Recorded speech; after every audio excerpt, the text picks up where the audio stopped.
Hey YouTube. And it's kind of a rainy day. I thought I'd show off my little reloading press. This is a square. I could be right. It's a Dillon precision press. It's square B deal is what they actually call it. I'm pretty sure it's square B deal. It's an entry level progressive loader.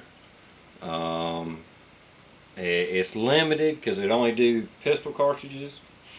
But when I first bought this press, I didn't own a semi-automatic rifle, so I didn't see the need to upgrade up to the next level of reloader. I wish I had in hindsight, but that's okay. Doesn't matter. Um, I bought this thing back in the 90s. And at the time, I think it was only like 250 bucks, or 259 or something like that. In the 300 range now. I forget what they are. Excuse me, but it's a really good little press. I mean, this thing will chunk out some ammo. And what kind of made me, I guess, inspired me to make this video, I seen a guy doing a video and he broke down the cost of his store-bought ammunition. And man, after watching that, I am so glad I got into reloading so long ago. Now, unfortunately, it's not a good time to get into reloading, but just like the ammo coming back, the components are coming back too. Buddy of mine was up in North Carolina visiting some friends, and he stopped by a little local, some kind of little local gun store of some type. I don't know. But they had about any kind of primer and powder I wanted, so I got them pick me up 4 pounds of powder and 1,000 primers for a large pistol. I mean, I'd like to have, 5,000 of these, 5,000 of them, but I'm on a budget. That's about all I could do. That's going, and it's a little bit higher than normal, but not too bad. I think $30 for a pound of powder, but right now I'll pay the extra $5. And all my reloading now just about is I use my cast bullets. But I figured it up, if my calculations are right. I really can't count any cost in the lead. The lead was pretty much free. Little footwork to get it. And it's really just labor involved. I don't count the cost of the mold.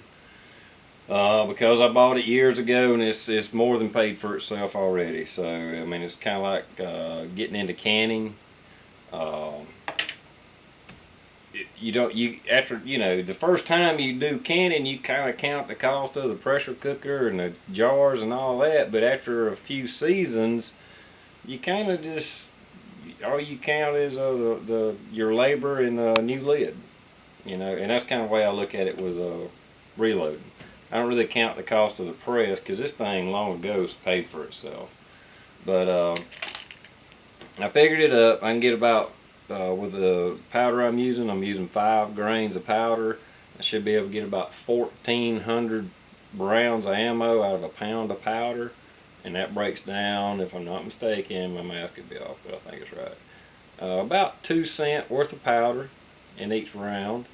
And the primers, depending on what you pay for the primers, is 3 to 4 cents. So we're talking 5 to 6 cents per round of loaded ammunition. So that's basically a nickel is what it costs me to reload it. I don't count cost of the brass. It's been bought long ago, been reloaded. A lot of this right here has been reloaded a few times. So that's the way I look at it, and I don't look at it from a labor standpoint. Let me get this thing charged up and get going.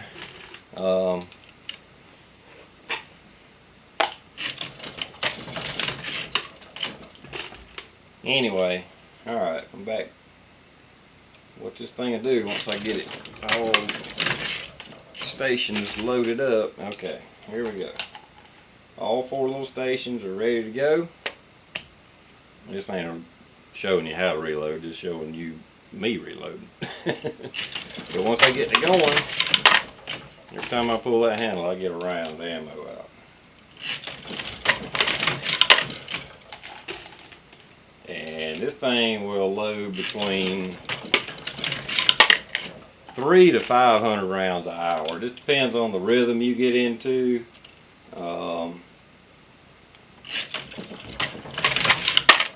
And just, that's basically it. Usually I got a radio playing and I just kind of get into a little rhythm and maybe take a little 5-minute break here and there and just sit and reload the ammo. Sometimes I have to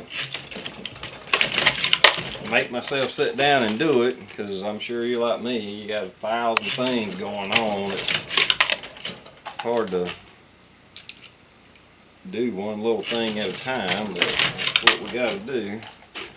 But it's a rainy day. This thing was already set up for 9mm. Only 2 sets of, this particular press, you have to buy a die specifically for this press. So what I've done is bought another little tool head from them. So once I set all my dies up, they're set, they're locked down, they're good to go. And all I have is 9mm and 45 is the only dies I have for this particular press. So when I want to change to 45, I take my powder measure off, take this whole tool head, take it off, put the other tool head, put the powder back on it, boom, or I got to change out the little primer mechanism to a large pistol primer, but it only takes a few minutes. And so what I usually do is leave it. It's usually in 45, but I switched it over because a buddy of mine wanted to use it and load up some 9mm. So that's actually the guy I go cast bullets with, so I brought it with me. And that's one of the reasons I got to hold on to it. I don't know if you can see it or not, but it's coming out. Yeah, I think so. I got my presses bolted to a piece of wood, and this one, this particular one, is bolted to a little chunk of 10x4, and that's bolted to a piece of plywood. And then I just use C-clamps or like vice grips, welding clamps to bolt it down. So I kind of make it portable. And as you can see, I got another press over here already.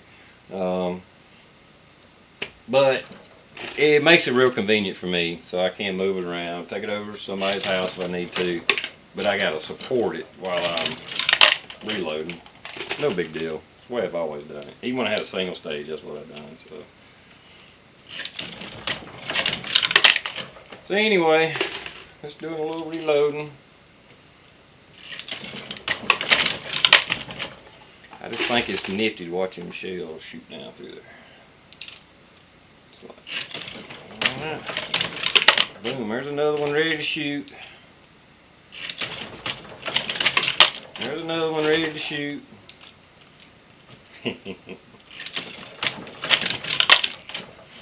Alright. So anyway, my little reloading session going on today. Thought I'd capture it on video.